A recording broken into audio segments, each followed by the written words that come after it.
is entitled Types of Speech According to Delivery and Purpose. So today we will tackle about my learnings in this topic. Now let's start with types of speech according to delivery, which has 4 types: extemporaneous, impromptu, manuscript, and memorized. Now let's dive deeper into extemporaneous speech. Now what is extemporaneous speech, Del Prado? So extemporaneous speech is a speech where you are given a limited time to prepare for a certain speech. Example, you got home from a party and your mom got angry because you didn't ask for permission. That's where extemporaneous speech comes in because you quickly think for a reason. Back to you, Janelle. Thank you, Del Prado. Now let's proceed to what is impromptu speech. So impromptu speech is where you have no time to prepare to make a speech. Example, pageant. In a pageant, a judges ask you a question on the spot and you answer the question impromptu. That's where the impromptu comes in. Manuscript speech is where you are reading a script word for word. So what I'm doing right now is an example of manuscript because I have a script where I am going to read it. Now let's have Del Prado to explain what is memorized script. Go. Thank you, Janelle. Now memorized speech is where you have no script to read. It is based on memory. Now that we are done with types of speech according to delivery, let's now move on to types of speech according to purpose, which has 3 types: informative speech, entertainment speech, and persuasive speech. Now, let's proceed with informative speech. Informative speech is where you are informing or educating your audience about a certain topic.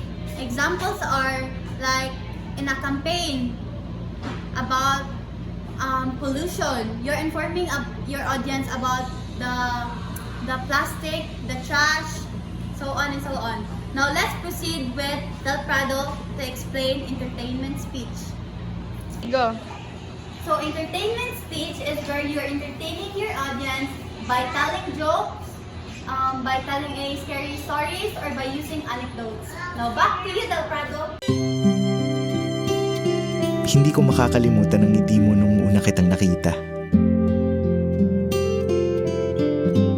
Naalala ko nun, sa Jollibee pa lang, sinabi ko na sa sarili ko, she's the one.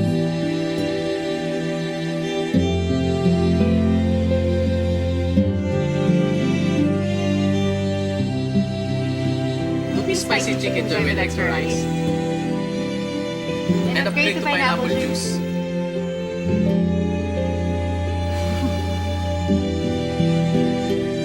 Noon pa lang, alam ko na that you're the one I want to spend the rest of my life with. Kaya pinapangako ko na I will be the man for you.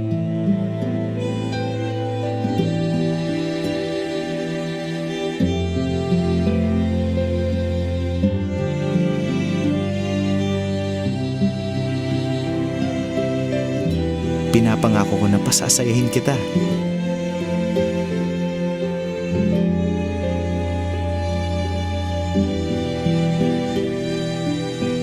I'll be there whenever you need me.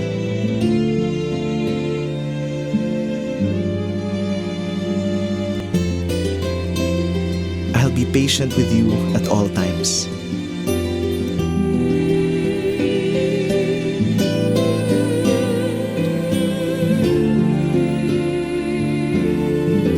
I promise I will never change.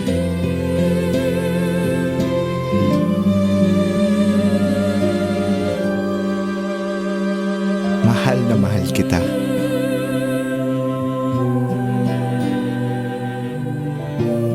Gusto ko, ikaw ang pinakamaligaya sa lahat.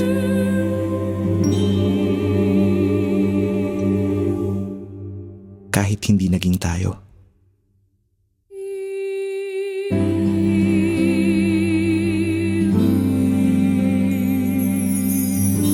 I'll always be your best friend.